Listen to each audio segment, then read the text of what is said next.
Hey guys, welcome to week 13. So this week we're just going to finish up chapter 9, which is the chapter on games and strategic behavior. And in particular this week we're going to focus on dynamic games, or games where timing matters, and location games. So the assignments are pretty light this week. I just have the second half of the chapter 9 Learn Smart, which is due on Thursday, and you're going to have one discussion which is due on Sunday. And the discussion is going to cover dynamic games, or games where timing matters. And so when we use dynamic games, we have a new equilibrium concept called subgame perfect equilibrium, which is a Nash equilibrium, but it's a subset of Nash equilibrium. And so it turns out that many games have a lot of Nash equilibrium. They're not as rare as you might think. And so what game theorists spend a lot of time doing is sort of figuring out which of the Nash equilibria are more likely to end up. And so those are called Nash refinements, and subgame perfect equilibrium is just one form of a Nash refinement.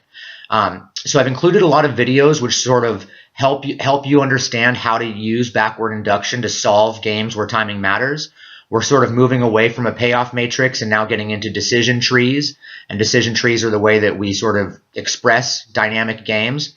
And so make sure you watch those videos to really get a feel for how we solve these games. Because when you get the homework covering chapters 9 and 10, you're going to have to solve games in a payoff matrix and solve games using a decision tree. And so that's really sort of what I need you to understand how to do out of these chapters.